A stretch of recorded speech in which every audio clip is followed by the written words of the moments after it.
Bienvenue sur cette chaîne YouTube dédiée à ceux qui veulent utiliser le droit comme outil au service de leur réussite. Je suis Alexiane Wins, avocate au barreau de Bruxelles et depuis 2011, j'aide les indépendants à relever les défis juridiques qui se présentent au cours de la vie de leur entreprise. Sur cette chaîne YouTube, je vulgarise le droit et partage avec vous des trucs et astuces issus de ma pratique. Pensez à vous abonner parce que comprendre, c'est déjà avancer.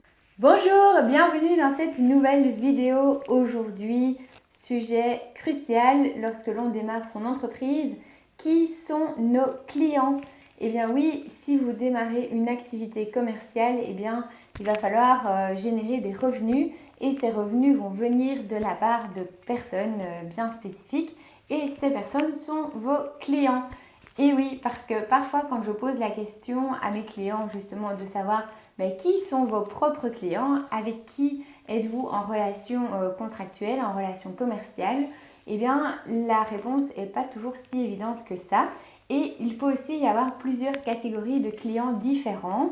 Et pourquoi c'est important d'un point de vue juridique? Simplement parce que les différentes catégories de clients ne vont pas avoir les mêmes droits ou les mêmes obligations vis-à-vis de votre entreprise. Et donc c'est bien important de distinguer les différentes catégories de clients. Alors, donc, qu'on soit d'abord bien d'accord.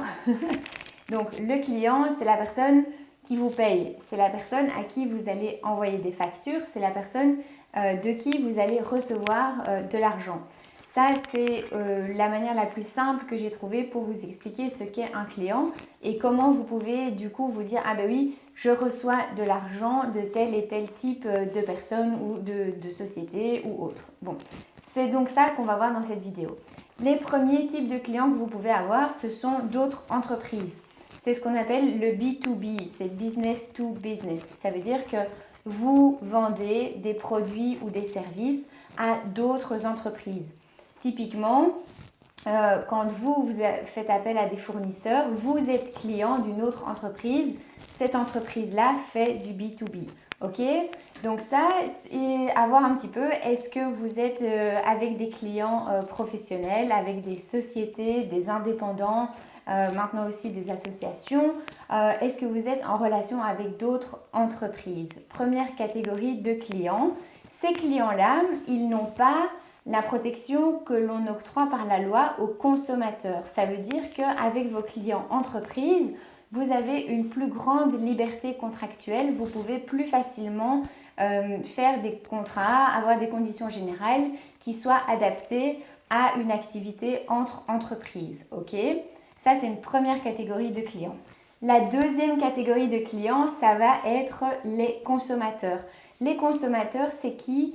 C'est les personnes, c'est monsieur, madame, tout le monde, les individus qui vont faire leurs courses au supermarché, qui achètent des produits en ligne pour leur consommation quotidienne, on va dire.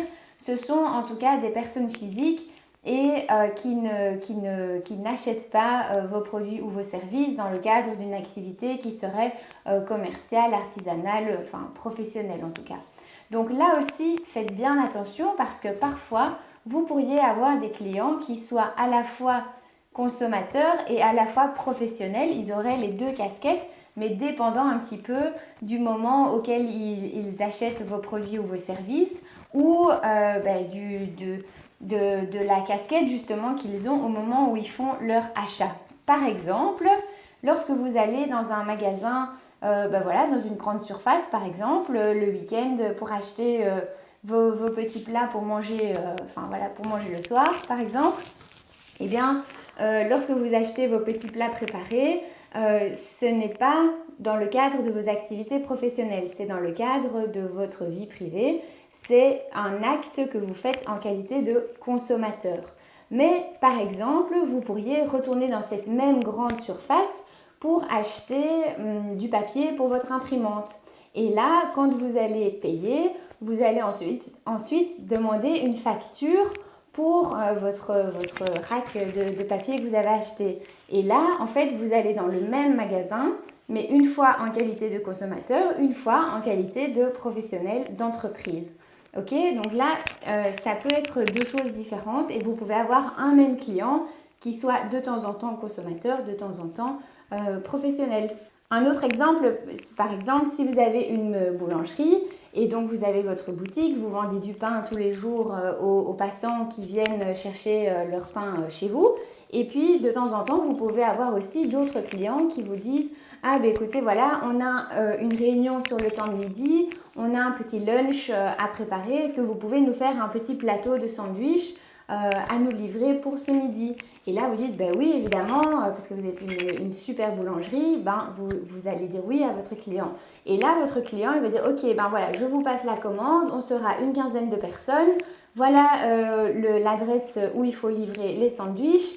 Et voilà mon numéro de TVA pour la facture. » Et bien là, votre client, c'est une entreprise. D'accord? Donc voilà, regardez un petit peu par rapport à votre activité, quels sont les types de clients que vous avez. Peut-être faites l'exercice même en regardant cette vidéo, mettez sur pause et dites-vous, ok, est-ce que j'ai une catégorie de clients? Est-ce que j'ai les deux catégories de clients? Comment ça se passe un petit peu pour vous? Voilà, faites l'exercice, c'est l'occasion. Alors, troisième catégorie de clients potentiels, des administrations ou des organismes publics. Et ça, c'est vraiment aussi une clientèle bien à part et qui ne va pas être traitée de la même manière que les deux précédentes catégories de clients. Ce que j'ai aussi oublié de vous dire sur les consommateurs, c'est que contrairement aux entreprises, eh bien, les consommateurs, eux, bénéficient d'une protection légale. Donc c'est ce qu'on appelle la protection des consommateurs, c'est-à-dire qu'ils ont toute une série de droits additionnels par rapport aux vendeurs. Et ces droits, ça va être quoi? Dépendant aussi de la manière dont vous proposez vos activités. Par exemple, si vous proposez vos activités par Internet ou à distance, les consommateurs vont avoir beaucoup plus de droits parce qu'ils sont mieux protégés par la loi contre de potentielles arnaques. Donc là, voilà, il y a toute une série de droits des consommateurs. Il y a des pratiques de vente qui sont aussi considérées comme abusives. J'avais fait des vidéos là-dessus. Donc là, faites bien attention. Si vous avez des clients consommateurs, il y a toute une série de pratiques que vous ne pouvez absolument pas faire à leur égard. Et au contraire, vous devez respecter leurs droits et les protéger. Voilà, donc ça c'est ce que je voulais vous dire pour les consommateurs. Donc maintenant, la troisième catégorie de clients, donc ça va être les administrations, les organismes publics, les pouvoirs publics. Voilà, parfois l'État belge ou même les institutions européennes. Ce genre d'organismes publics, eh bien, c'est une catégorie encore à part de clients. Pourquoi c'est une catégorie à part? Simplement parce que là, il y a une indépendance de ces pouvoirs publics et il ne peut pas y avoir de favoritisme. Sinon, on tombe directement dans des considérations de corruption, de détournement, enfin, il peut y avoir plein de choses. Mais donc, si vous êtes aujourd'hui au stade où vous développez votre projet d'entreprise et que vous voulez éventuellement avoir ce type de clients parmi votre portefeuille de clients, eh bien sachez qu'il y a aussi toute une série de règles à respecter lorsque vous voulez vous adresser à ce type d'organisme. Il faudra alors vous pencher un petit peu sur ce qu'on appelle les marchés publics et alors vous allez devoir répondre à des appels d'offres et puis être sélectionné pour gagner l'appel d'offres et gagner le marché. Donc ça, c'est aussi important de bien comprendre comment ça fonctionne avant de vous lancer là-dedans parce que le processus pour acquérir un client est plus long évidemment. Et il y a tout un cahier des charges à respecter, il y a toute une série de critères à remplir, et ça prend du temps aussi à préparer. Et puis, une fois que vous avez gagné le marché public, il y a aussi des délais de paiement qui vont vous être imposés peut-être par l'autorité pour laquelle vous allez avoir le marché. Et donc, il faut aussi que vous preniez ça en compte dans votre cash flow, dans votre trésorerie, dans les retards éventuels de paiement qu'il pourrait y avoir. Prendre aussi en considération qu'il pourrait y avoir éventuellement des problèmes au niveau de l'exécution du marché public. Enfin voilà, ça c'est vraiment une catégorie de clients très très très spécifique et si vous voulez vous lancer là-dedans, il y aura toute une série de choses à savoir aussi à ce sujet-là. Alors, à côté de ça, il y a encore une autre catégorie de clients éventuels, mais pour moi, ça n'est pas vraiment une catégorie de clients. Mais aujourd'hui, avec le développement de l'économie collaborative, etc., on voit aussi se développer des plateformes qu'on appelle de peer-to-peer. Et donc ça, c'est-à-dire entre individus, d'un individu à un autre individu. Donc c'est un peu une façon de dire il n'y a pas d'entreprise qui intervient dans la transaction, ça se fait entre particuliers. Et ça, il faut aussi faire un petit peu attention avec ça, parce que quelque part, comment est-ce que cette relation entre les individus est permise?